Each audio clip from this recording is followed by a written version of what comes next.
분위기가 안 좋을 수밖에 없습니다. 그동안에 사회유치원이 정부하고 대치되는 그런 관계에서 많이 핍박을 당했습니다. 그런 지금도 그런 진행 중인 상태에 있고요.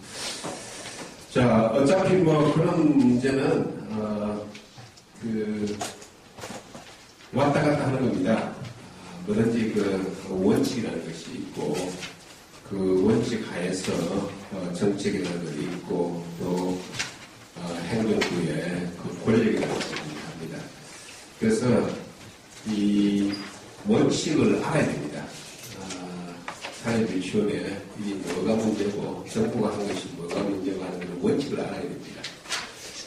자, 그래서 분위기가 안 좋음에도 불구하고 이 세미나를 계속 하기로 했습니다. 공부를 해야죠. 하고 뭐가 잘못되는지 큰 프레임을 알게 되면 어느 장소에 가서라도 자신있게 이야기를 할 수 있습니다. 비록 조금 핍박을 받는다 하더라도 항상 자유는 핍박을 받는 그 과정을 통해서 자유라는 것을 쟁취하는 겁니다. 인류 역사가 되겠습니다. 지금 사립유치원도 그런 과정이 있다고 봅니다. 50년 동안에 대부분은 이런 경우가 없었습니다. 이 자유가 침해당하는 이런 현실, 이런 걸 처음 겪고 있는 것입니다. 절대 논리가 없는데 이 국가 권력이 개입돼가지고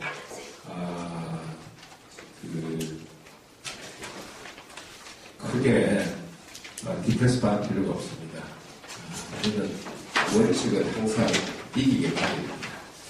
자, 그래서 오늘 항상 같은 제목이지만은 사립유치원의 재산권 문제하고 정부의 공동가치 침해하는 것이 법으로는 침해되어 있지만 이번에는 이런 사태를 봤을 때 국가 공권력으로 자유를 침해하고 있습니다. 그 국가 공권력이라는 것이 대검 공안부 출세해가지고 국세청, 공정거래위원회, 국가의 그러면서 가장 힘있다고 하는 그런 권력들은 총동원됐습니다.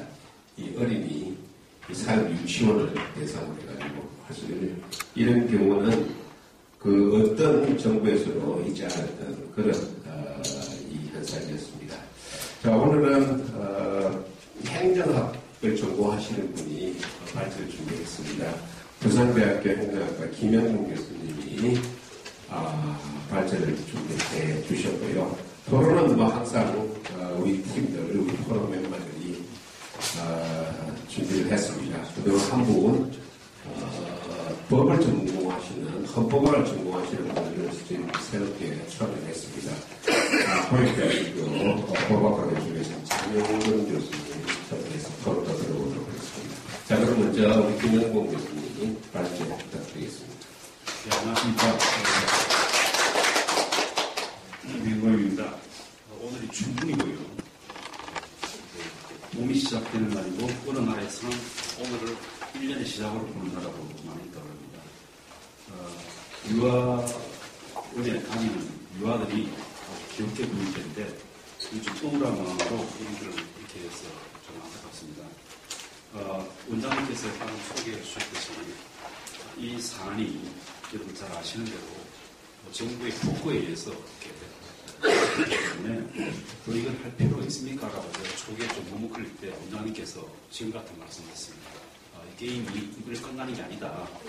그런 얘기를 해서 제가 고쳐놓고 마음을 쓰는데 또 어느 분이 이런 말씀을 하더라고요. 결국은 이 문제는 언젠가는 사법부에 가서 판단을 받을 거다.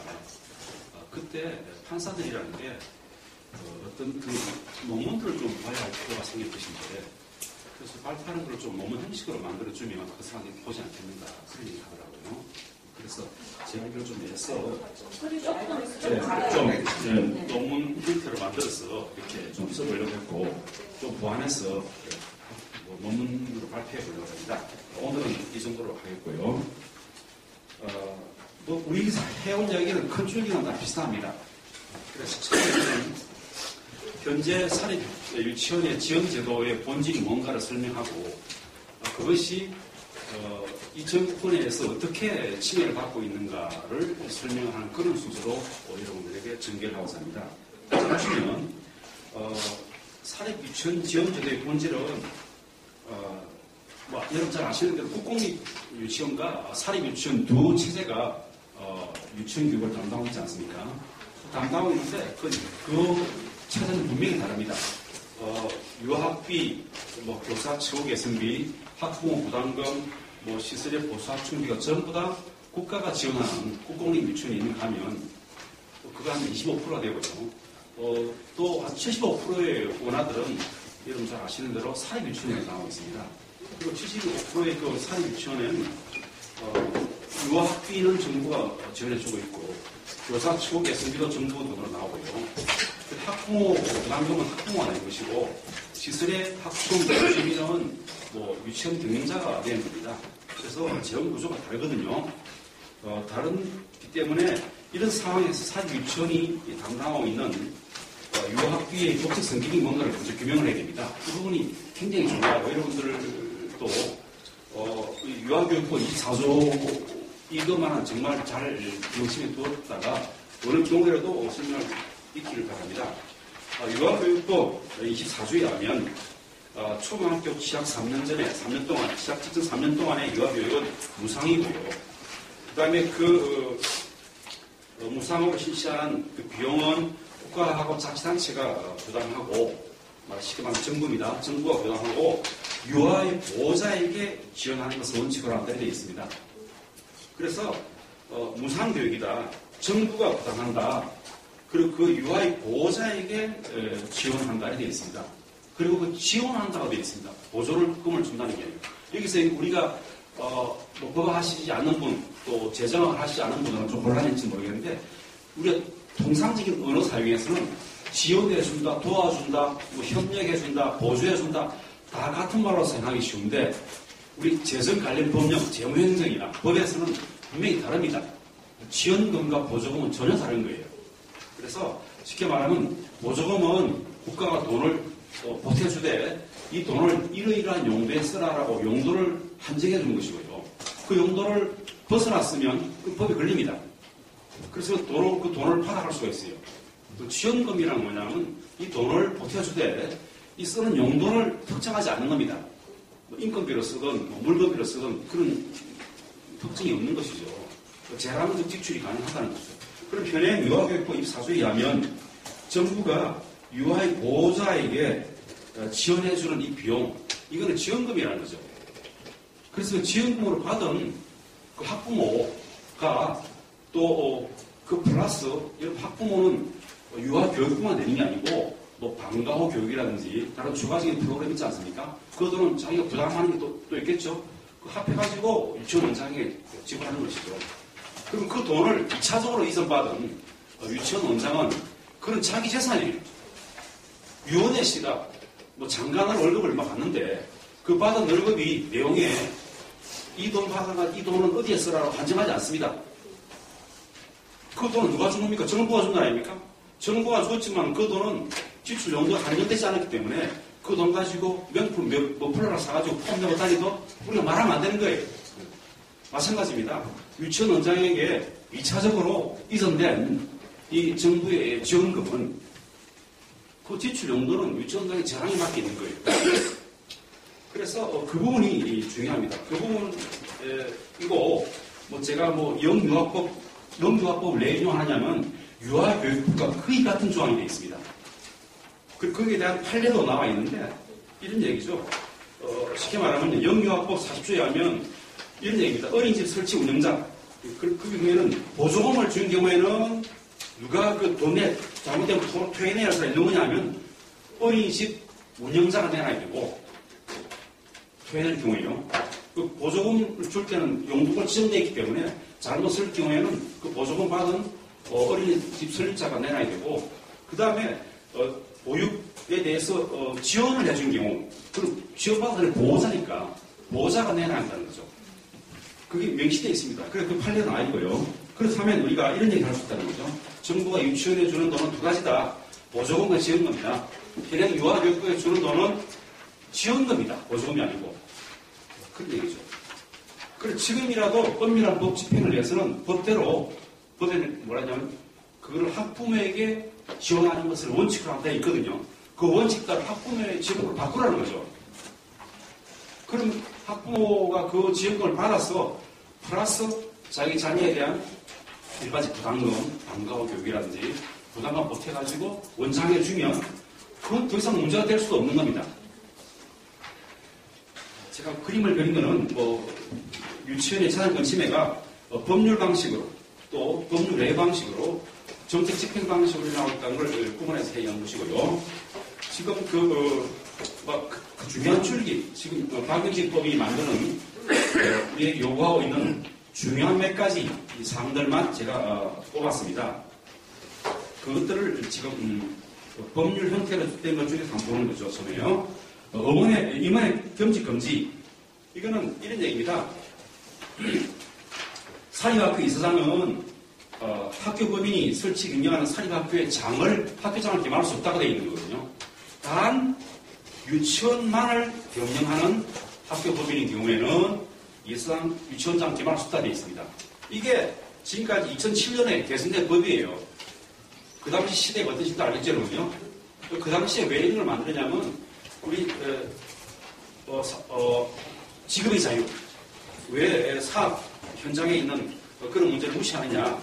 그 당시 정권에서는 이게 재산권을 보장해주기 위해서 또 유치원의 경우에는 일반 사립학교 법인과는 달리 어떤 영시하다든지 재성의 제한 등을 감안해가지고 이런 특수성을 인정해주고 되는 법이었습니다.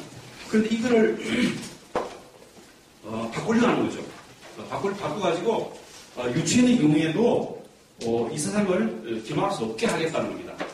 그러니까 지금부터 제가 말씀드린 많은 박영진법의 중요한 사항은 유치원장, 사립유치원을 억압하게 하는 겁니다. 억압은 근거가 뭡니까? 작년에 국정감사 결과거든요. 국정감사 결과는 뭡니까? 핵심은요. 그 자신을 오해한 거예요. 사립유치원에 지원해주는 돈은 지원금임에도 불구하고 이 사람은 정부가 준 돈이라기 때문에 이거는 보조금을 준 걸 오해해가지고요. 그거를 규제를 하겠다. 그런 얘기입니다. 그 다음에 사립학교법에 지금 29조에 보면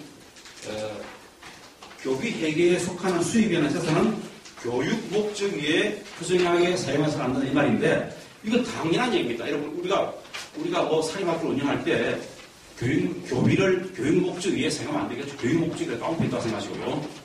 그거를 교육 목적에 주어진 돈을 다른 데 쓰면 안 되겠죠. 근데 이걸 왜 애써 신설하려고 하느냐면 교육 목적이라는 것을 굉장히 좁게 해석해가지고 다시 말해서 요거만 교육 목적이고 나머지는 교육 목적 아니다 하려고 하는데 그게 지향하고 있는 점은 사립 유치원의 설립자와 경영자가 낸 시설비라 이런 걸 인정하지 않으려고 하는 겁니다.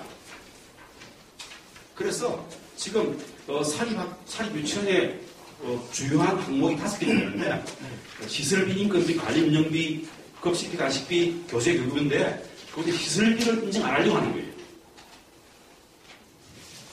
그래서 그것을 빼고 교육 목적을 한정하기 위해서 이 규정을 만들어 가는 겁니다. 이건 굉장히 중요한 어떤 제한이 되겠죠. 그 다음에 사립유치원 교원의 징계에 관해서도 지금 이거는 지금 현재 확정되어 시행 중이에요.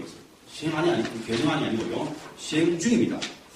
중인 뭐냐면 이거는 해임 또는 징계를 요구받은 임용권자는 특별한 사유가 없으면 이에 따라야 한다. 징계를 임용권자가 요구하고 요구받은 임용권자는 특별한 사유가 없으면 그 징계를 받으려는 거죠. 누가 요구한 징계요? 교육청이 요구한 징계를 받으려고 합니다. 지금도 제가 작년에 어느 사립학교에 징계위원회를 가봤는데 징계하면요. 공식적으로는 징계위원회는 사립학교 안에 있거든요. 징계해도 결과를 교육청이 보고합니다. 그럼 교육청에서 보고만 받는 게 아니고 이 징계 너무 경해, 가벼워. 무슨 말인지 아시겠죠? 그죠? 그럼 도로들과 징계를 세워해요. 다시 말해 징계위원회 징계 내용을 교육청이 하고 있는 겁니다. 그럼 사립학교가 어떤 징계에 대한 그 관리 권한도 없는 거죠. 지금 사립학교 유치원의 경우에는 지금 일반 학교 사립학교의 교원은 징계위원회가, 사립학교 아니면 징계위원회가 하고, 그 맛에 여러분 조금 전에 말씀드렸듯이 거의 제한 없이 이렇게 교육진이 관장인데, 지금 유치원의 경우에는, 사립 유치원의 경우에는 교육근무원 징계위원회를 통해서 징계받게 되어 있습니다. 이런 걸 통해서 유치원인 경우하고 일반 사립학교인 경우하고 벌써 징계하는 방식이 더 불편하다는 겁니다.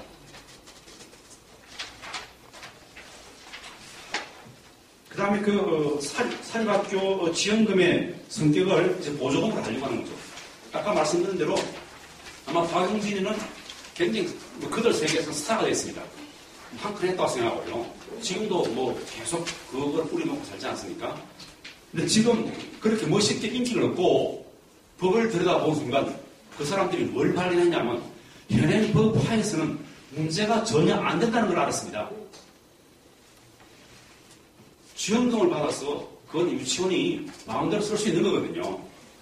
그래서 어떻게 합니까? 그럼 우리가 당신들을 비난하고 요한이 잘못되었다라고 인정할 수는 없으니까 그럼 지금이라도 법을 바꿔가지고 앞으로라도 그렇게 하는 것은 법 입법 한국을 만들겠다는 거죠. 그래서 지금까지는 입법이 아닌데 그걸 입법으로 만들기 위해서 지금 그거를 그렇게 받은 돈은 특정한 용도에 써야 한다는 보조금으로 바꾸기 위해서 법을 바꾸는 것이 현행 박용진의 유아교육부 24조 개정안입니다. 안 됐습니다. 안 됐기 때문에 그렇게 개정해야만 지금까지 해온 대로 지금까지 한 행동이 앞으로는 범죄가 되거든요. 그러니까 현 상태를 입법한 것으로 앞으로 만들기 위해서는 현재의 법을 보조금으로 바꾸려 하는 거예요. 굉장히 부당한 것이죠. 그 다음에 지원금을 보조금으로 바꾼다는 이상한 법 체계를 하다 보니까 관련법을 다 바꿔야 되는데 그렇게 하면 유아교육부 28조도 바꿔야 됩니다. 유아교육부 28조는 법 형식 체계로 우리 장영호 선생님 법안하니까 잘 아시겠지만은 법 체계도 이름도 이상해요. 28조 법 이름이 보조금이 반환인데 내용을 보면 보조금을 반환할 수 있다. 이건 당연히 아까 말씀드린 대로 보조금 반환할 수 있는 거거든요. 목적 밖으로 쓰면요. 그런데 지원금이라는 걸 못한 겁니다. 보조금 위에 지원금도 반환할 수 있다. 바꾸는 거죠. 그 지원금이라는 말을 다 추가했어요. 그럼 법 제목 28조 제목이 보조금 좀 찍고 지원금에 반환해야 되는데 그렇게 하면 이상하거든요. 보조금이 반환 놔두고 저 안에 항목 내용에서만 보조금 플러스가 지원금 못하는 겁니다. 이 법 체계 정말 비논리적이죠. 그래서 아까 말씀드린 보조금이라는 것은 우리 재정학이나 재무행정학이나 법학에서 보면 용도가 지정되어 있지 않은 게 지원금이고요.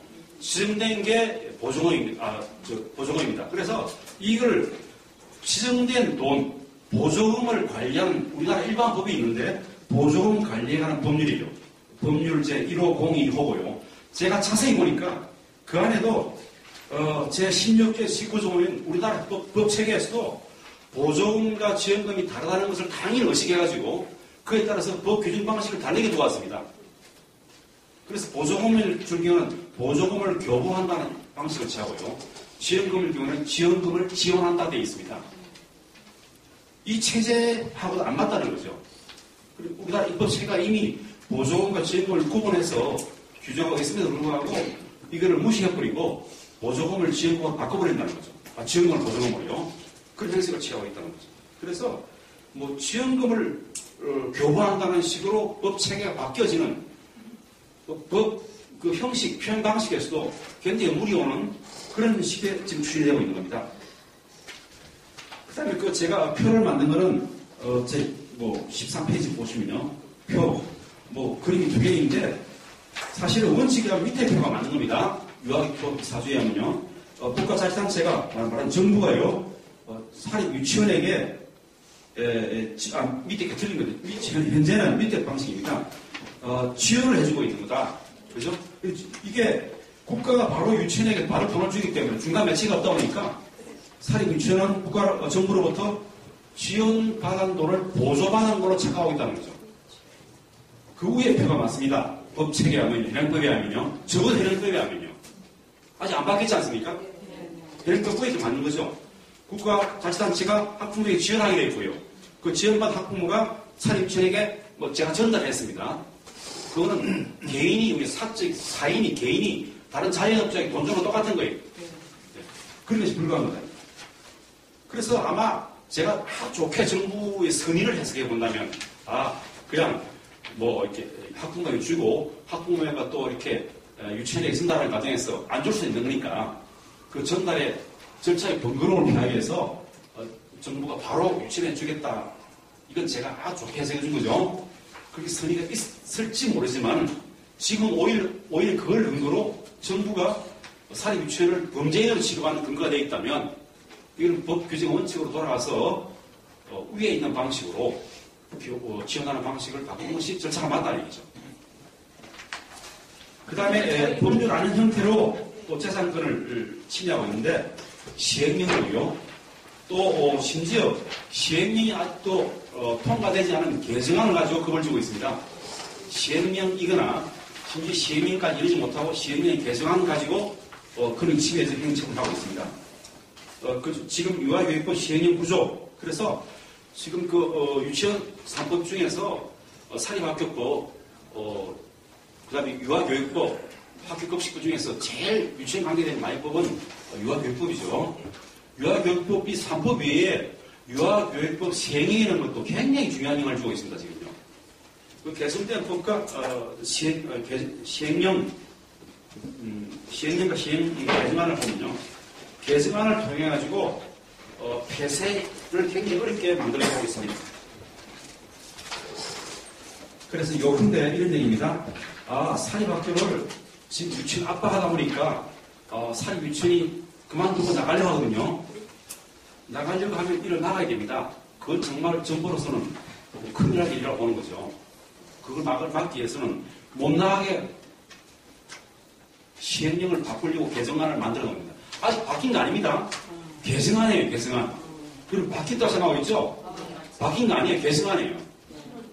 그래서 그 바뀌는 어렵게 만드는 절차가 1년에 한 번 말아. 매 학년도 말일. 이렇게 2월 말에 해야 되는 거죠. 그 다음에 유치원에 대해서 전원 계획, 바꿀 경우에 유치원을 폐쇄할 경우는 다른 유치원으로 다 옮기는 계획을 만들어두라 이 말입니다. 전원 옮기는 자요. 그 다음에 세 번째는 학부모 3분 이상이 동의를 받아라는 거. 이 모든 그렇게 유치원을 하여금 이렇게 폐쇄 문 닫고 나가게 철수 못하게 붙잡고 드는 거죠. 참 특이합니다, 그죠? 압박을 해가지고 우리 장사 못하게 나가지도 말라는 거죠. 여러분들이 학부모라 생각하십시오. 무슨 이유든 간에 내 자녀가 다니는 유치원이 없어지고 다른 유치원 옮기는 걸 좋아하겠습니까? 안 하겠죠. 3분의 2가 동의해 줄 리가 없지 않습니까? 그걸 못 옮기는 거예요. 어떻게 됩니까? 여러분 원장이라면요. 유아를 필요한다게 확대를 해서 부모가 그냥 스스로 나가려고 마음 그렇게 하는 것밖에 없지 않겠습니까? 꼬집고. 그 법에 걸리면 안 되도록 교만하게 확대를 해가지고 이렇게 억지로 막아둔 거예요. 이렇게 내 핍박을 받고 그냥 손발로 홀라당 사립유치원은 그 껍데기 남기고 망해라는 얘기죠. 그만두고 나가지 말라는 얘기 아닙니까? 이걸 뭘 하는 겁니까 지금? 유아교육법 시행령으로 하고 있는 거예요. 그것도 개정안 가지고요. 근데 이런 시행령을 이러한 시행령 그것도 개정안 가지고 할 수가 없습니다. 그 법 어디에도 또 그 모법인 유아교육법을 제가 아무리 쳐다봐도요. 그런 사항을 시행령에 임의만 근거 하나도 없습니다. 저뿐만 아니라 한유총에서 법률 변호사 구원한 자문하는데 자문했는데 같은 답을 했어요. 모법도 그런 모법의 근거도 없고 더구나 그런 어떤 재산권에 여러분 장사 그만둘 자유도 있거든요. 사업자회는요.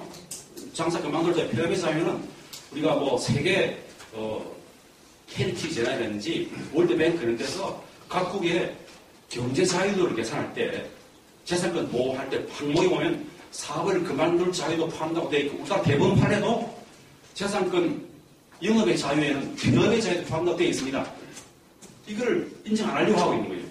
그렇게 재산권을 제한하려면 당연히 헌법적 근거에 있어야 되고 모법에 이임되어 있었는데 근거 하나도 없이 시행령만으로 또 심지어 그 개정안만으로 압박을 나오고 있다는 거죠. 이건 당연히 위헌입니다.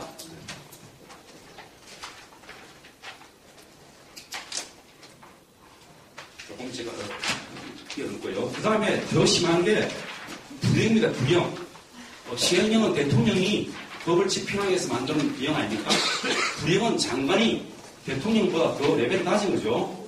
이 불령을 가지고 자선권을 침해하는 것이 우리가 잘 알고 있는 교육부령 175, 소위 말해서 사학기간 재무회계 규칙이에요. 이게 시행령 아니고 교육부령입니다. 이번에 제가 마음대로 정하는 거예요. 그런데 이걸 가지고 개인의 자산권을 침해할 수 있는 범위가 제한이 있다는 거죠. 한계가 있어야 되는데 이거는 사실은 사립학교 사학기간 재무회계 규칙을 언제 바꾸냐면 2월 말에 바꿔가지고 3월 바로 적혀낸 거죠. 말 안 듣는다고 바로 여러분 잘 아시는 대로 3월 초에 그 대폭포가 이루어진 거 아닙니까? 그 근거가 있습니까? 자기는 이렇게 할 거예요. 그 불행에 있다는 거죠. 그런데 그 불행 근거가 합헌해야 되고 명령에 그 모법에 근거가 있을 거 아닙니까? 전혀 근거가 없다는 겁니다. 단지 우리가 뭐 행정법에서 보면 뭐 공정력, 예선적 유효성, 뭐 우리가 행정법에 이로써 집행하는 것은 우선적으로 효과가 있다고 본다. 그 하나밖에 없는 거예요.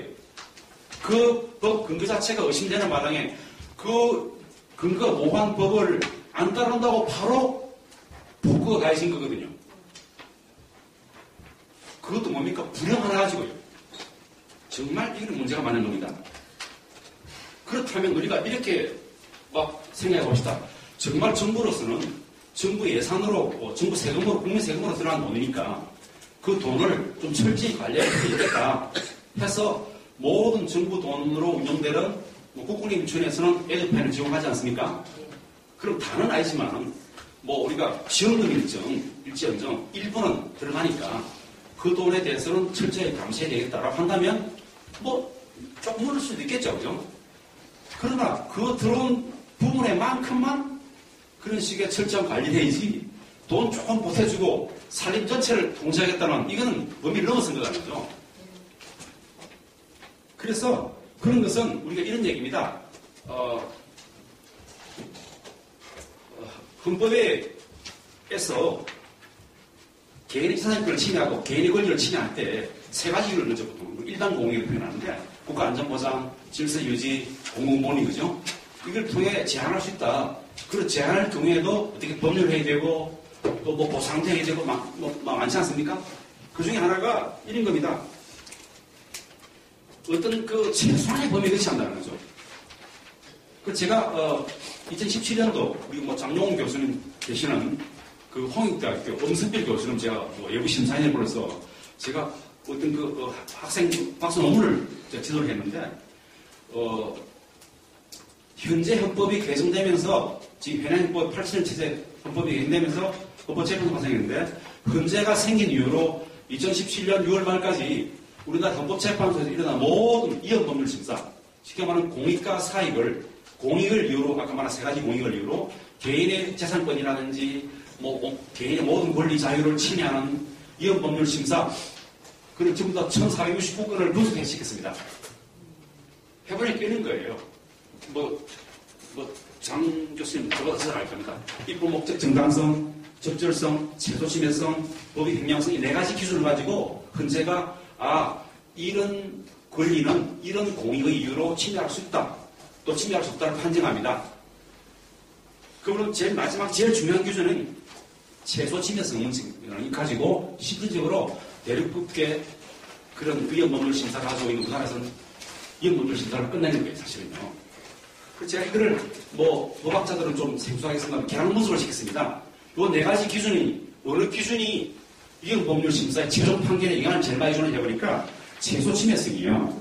최소침해성이 뭐냐면 이걸 가지고 공익을 달성할 수 있는 그런 경우에도 개인의 자유와 권리를 최소한으로 침해하는 데 머물러야지 최소한으로 침해할 수 있는 다른 조치가 있음에도 불구하고 그걸 그만두고 다른 조치를 침해했다면 그런 최소침해가 아니라는 거죠. 최소침해성이란 요 기준을 위반했을 경우에는 최종 심사에서 공익이냐 사익이냐 판정할 때 그 판정에 미친 영향이 99.2%입니다. 그 최소 침해성을 위반했다면 그런 사익 침해는 위헌이다 판결할 확률이 99% 넘는다는 얘기예요. 그럼 아까 말씀 돌아오면 지금 피로 정부 재원으로 통해서 사립 유치원의 일부 자금이 보수된다 하더라도 그 보수된 부분에 대해서 엄격한 공적 자금관리 체제로 적용해서 통제하는 데 머물러야지 그러한 조치를 취할 수 있음에도 불구하고 그런 목적으로 모든 사립 유치원의 재정을 다 정부가 감시 감독하는 체제를 강요하는 것은 이거는 최소한 한에 머물러야 한다. 최소 침해성 원칙을 위반한 것이고 나아가 위헌 확률이 99% 이상이다. 이제 판단입니다. 그 다음에 그 정책 집행 방식에서 이거는 얼마 전에 여러분들 텔레비 봤습니다만 총리, 부총리, 법무장관, 검찰총장, 경찰총장, 공정거래위원장 이런 거 보는데요. 청와대 사회주석 여러분 거기에다가 국방부 장관만 추가되면 전쟁 났을 장면입니다. 그래야 동원해가 누굴 죽이겠다니까 애들 유치원 유아들 학 관리하는 유치원장을 죽이겠다고 뭐 있어서 그 총 국가관리 동원되어 있는 거 아닙니까? 정말 유아들 앞에 부끄러운 일이에요. 이게 국가 권력을 이렇게 정보성거리로 삼아가지고 정말 천박한 일이다. 네, 그렇게 생각이 들었습니다. 그래가지고 만든 게 뭐냐면 이것저것 하겠다는 거죠. 공정거래법으로 처벌하겠다. 조세법으로 처벌하겠다. 그 다음에 시정명령입으로 처벌하겠다. 지원금 등을 처벌하겠다. 제가 보시면 알겠지만 전부 다 근거 없는 겁니다. 조세법은 아니고요. 그 다음에 시정명령 이거 해당될 수 없다는 거죠. 왜냐하면 시정명령의 근거 이건 시정명령인 겁니다. 교육부가 이런 명령 내리는데 안 들으니까 명령 위반으로 처벌하겠다는 거거든요. 근데 그 명령 내린 근거가 뭡니까? 내가 지금 애들 파인 적용하라는 그 절차가 말 안 듣냐 이거거든요. 근데 그 절차 근거가 우리가 희박하는 거 근거 아닙니까? 그러니까 그러한 제목의 규칙 자체의 근거가 법적 근거가 희박한 마당에 그거를 가지고 말 안 들었다고 해서 바로 처벌한다는 것은 굉장히 그 행정적 남용이고 그 처벌 자체가 정당한지는 법적으로 제공의 여지가 충분히 남아있는 거기 때문에 근거가 약하다 그런 얘기죠. 더구나 나중에는 사회유치원이 다 애들편 수용을 하시지 않습니까? 그리고 뭡니까?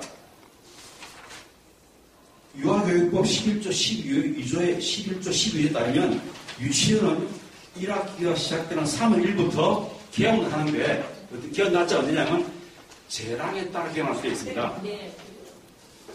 그래서 유치원이 개원 날짜를 옮기는 것은 전혀 문제가 없어요.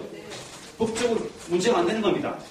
그걸 재량이 인정된 법 근거가 있음에도 불구하고 그걸 부인하고 지금 장관이 요구에 안 된다고 말을 안 된다고 해서 바로 시정명령 위반했다고 따진 거 아닙니까? 잘못된 거죠. 이 헌법적 가치 당연히 재산권 보장 지급자 위반이고요. 재산권 보장 지급자 이 두 가지를 제가 들은 이유는 이형 법률 2017년 6월 말까지요. 1469원 지금도 부과되겠죠. 그 중에서 재산권을 침해했다. 지급의 자유를 침해했다. 이 두 가지가 한 55% 됩니다. 그러니까 국가가 공익을 빙자해가지고 개인의 재산권 자유 권리를 침해할 때 제일 침해 많이 받는 게 재산권 보장하고 지급의 자유예요. 그 55%가 크게 해당됩니다. 그 다음에 재산권 제한에 대한 정당보상도 무시되고 있다는 거죠. 사립학교 유치원 설립, 유치원 교사 인건비 등은 경비의 전부 일부를 보조한다고 되어 있거든요. 근데 그걸 인정 안 하는 거죠. 인정하지 않습니다. 그래 정당한 보상을 안 해주려고 하고 있는 거죠. 평등권 위반이나 국공립유치원에 대한 지원법에 의하면 사립유치원의 경우에는 운영비의 절반도 안 되는 비용을 전해주고 있지 않습니까? 그러면서 공립유치원과 똑같은 통제를 가하려고 하는 거죠. 잘못된 거다. 위 입법의 한계를 위반하고 있다. 이것은 아까 말씀드린 대로 근거법, 모법도 없이 또 헌법의 근거도 없이 시행령 또 관련 모법으로 관련 법률로 어떤 그런 제한을 시도하고 있다는 거죠. 신뢰성 원칙은 이런 얘기입니다. 여러분 사립유치원이 왜 이렇게 많아졌습니까? 정부 돈 만드는 것은 유아교육을 할 수 없었거든요. 그래서 신도시 만들어지고 또 아파트 단지 만들어지면 오히려 권장을 유도하고 권장해가지고 개인으로 하여금 자본을 투입해가지고 유치원 만들도록 권장해야 하거든요. 그 권장 여러분들 들어가는 입장에 수익이 안 생긴다고 들어갈 이유가 있습니까? 우리나라 법률상으로 영리법인이라는 법률상으로 없어요. 그런데 서울대학 병원부터 개인 병원에까지 법인 형태로 취한다면 영리 안 나면 병원 뭐하러 취합니까? 영리라고 이름은 안 붙어 있으면 다 우리가 영리가 생겨야 운영할 거 아닙니까?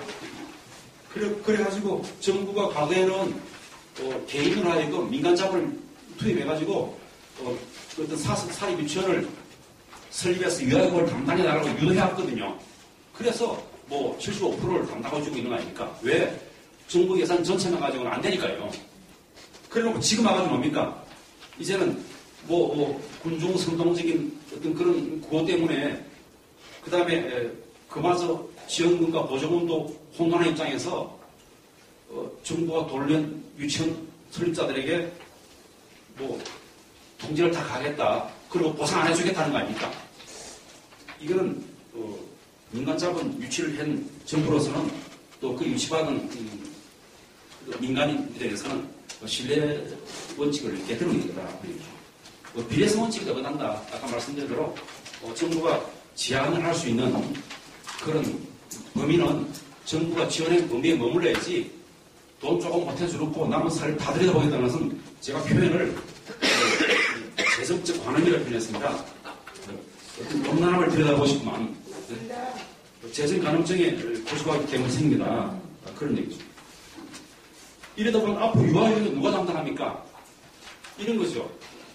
못 봐서 나가게 붙잡으면 여러분들은 쫄딱 망하면서 망할 겁니다. 그런데 이걸 들여다보는 다른 민간인들이 유치원 앞으로 하려고 하겠습니까? 안 들어오겠죠. 그죠? 그러면 이런 얘기죠. 정부는 현재 사립유치원을 망하게 하는 데는 성공할지 모르겠지만 신규로 들어오는 데는 결코 성공하지 못할 것이다. 나중에는 뭡니까? 국공유치원은 많겠죠. 그런데 현재 정부 재정 가지고 15% 정도가 25% 되는 국공유치원을 단번에 100% 올릴 수 있습니까? 불가능하거든요. 그리고 유치원 교육은 누가 담당합니까? 나가는 거죠. 네. 유아교육을 정부 스스로가 방기하겠다는 겁니다. 그래서 여러분 잘 아는 윈터 프리드만이라는 노벨 경제상을 받은 분, 그분 아들이 데이비드 프리드만인데 그분이 법의 명령이라는 책에서 이런 글을 인용했습니다. 국가의 최고 흉악범에게 사형은 아니고 무기징역만 때리는 그런 국가가 있겠죠. 그죠? 사형이 없는 나라. 그런데 어떤 바보 같은 입법가가 무기징역만 아니라 강도, 사람을 죽이도 무기징역이다. 그런데 강도질 하는 것도 나쁜 거니까 지금마저 철저히 막기 위해서는 강도중에도 사형을 하자는 얘기죠. 무기징역 하자는 얘기죠. 그럼 여러분들이 강도라 할 때 어떡합니까? 내가 사람을 죽이도 사형이고, 무기징역이고, 강도만 해도 무기징역이라면 증거인멸을 위해서 강도질 할 때마다 다 죽인 일이겠죠. 어리석은 정의감, 이거를 막아야 되겠다. 누구를 악인으로 몰아가지고 이거를 철저하게 죽여야 되겠다. 잘못된 벌은 안 되면 나중에는 오히려 전혀 다른 결과가 나온다는 거죠. 지금 같은 유치원 3법은 이런 유치원 원장 또 사립유치원을 우리가 유태인 학습 때 히틀러가 노란 다이스를 얘기하겠습니다.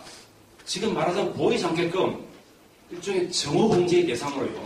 저 사람들은 사립학교 유치원 원장이야. 사립 유치원을 해먹고 사는 사람들이야.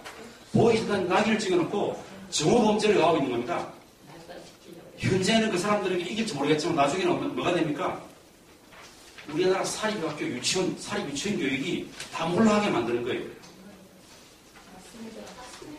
그래서 지금은 제가 그런 말을 했는데, 심지어 좀 좌파적인 성향을 가지는 제 신문이 하나 보니까, 위원회가 정말 이 사태에서요, 교육부의 상황을 설명하는데, 지들끼리 시시각각 연락을 하면서 몇 명이 이게 항복을 하고 돌아섰느냐, 실시로 보고를 해가지고요, 유치원원들 다 항복할 때 쾌재를 부렸다는 거예요. 네. 야, 몇 시까지 얼마 해가지고 박수를 치고 국장이 약수라고 난리 났다는 겁니다. 네. 그랬다는 거죠. 그래서 지금 유원회라는 사람이 정말 그 장관 임용되는 과정에 청문회 통과 없는 사람이고, 그 도덕적 기반이 있는지 정말 의심스러운 사람, 그런 사람으로서는 제 말이 아닙니다. 그 신문에 한 얘기예요. 그런 도덕적 컴플렉스에서 이거 교육장을 할 수 있겠는가? 왜 우리가 경제장관은 아무리 좌파 성격이 들었어도 경제 전문가를 시키거든요. 그런데 교육부 장관만은 예상해 보십시오.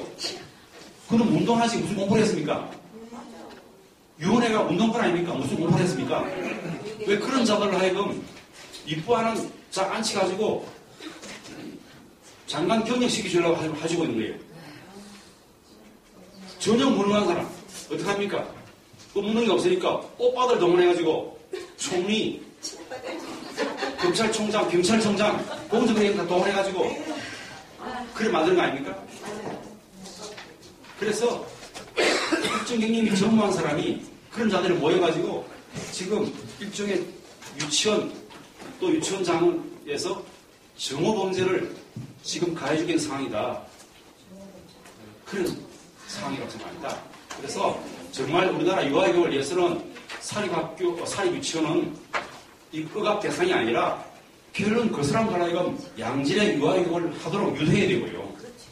더 많은 유치원이 들어와서 서로 경쟁하면서 좋은 유아교육을 창출하도록 기반을 만들어야 될 그런 것이고, 그렇다면 사립 유치원 3법은 그런 방향에서 전면적으로 재검토돼야 한다. 그리고 그걸 보고 쾌례를 부르고 있는 이 군중의 의식도 그 입장에서 다시 설계돼야 한다. 이게 제 요지입니다. 이상입니다.